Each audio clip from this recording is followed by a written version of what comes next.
শুধু জাতীয় পতাকা নিয়ে আমরা আন্দোলন, কারণ আমাদের এই ইস্যুটা হচ্ছে জাতীয় ইস্যু।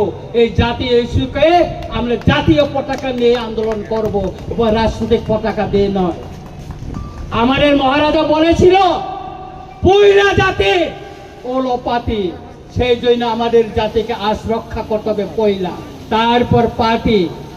সেই জন্য আজকে পতাকা ছেড়ে দিয়েছে, পার্টির পতাকা ছেড়ে আজকে আমরা জাতীয় পতাকা নিয়ে লড়াইয়ে মাঠে নামছি।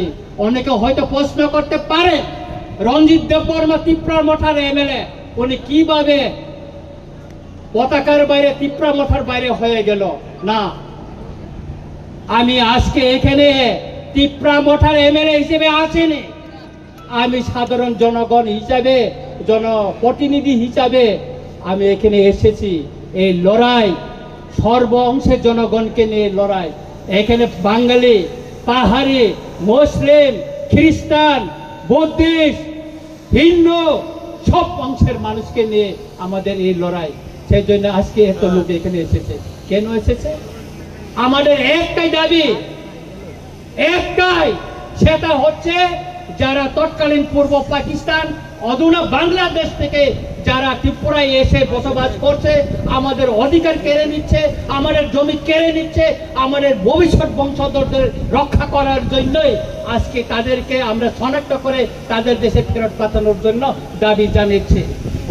আমাদের দাবিকে ছাড়া দিয়ে আজকে ভারত সরকার তার মিনিস্ট্রি অফ হোম অ্যাফেয়ার্স থেকে নোটিফিকেশন জারি করে আজকে তাদেরকে শনাক্ত করার জন্য বলা হয়েছে।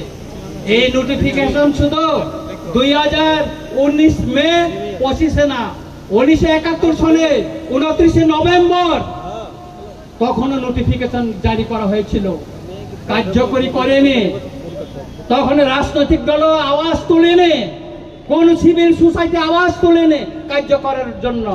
2017 বামফ্রন্ট শাসনে এই নোটিফিকেশন জারি করা হয়েছিল, কিন্তু তখন এটা লুকিয়ে রাখা হয়েছিল, কাউকে জানতে দেয়নি।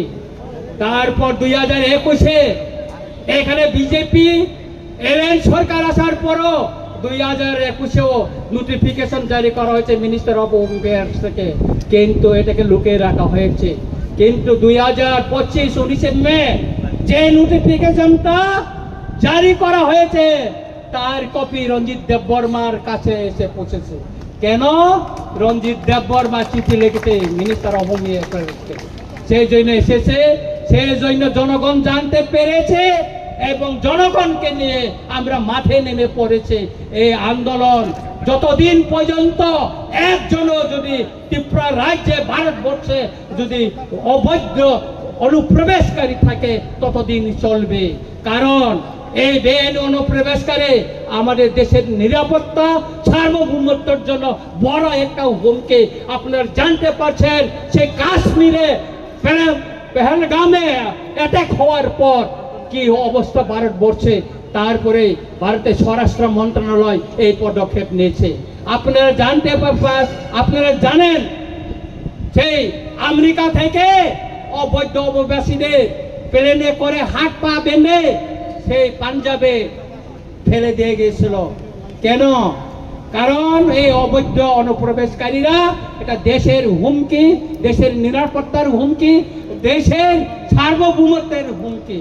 সুতরাং আমি সবাইকে অনুরোধ করব যে আজকে এই আন্দোলন, এই র্যালি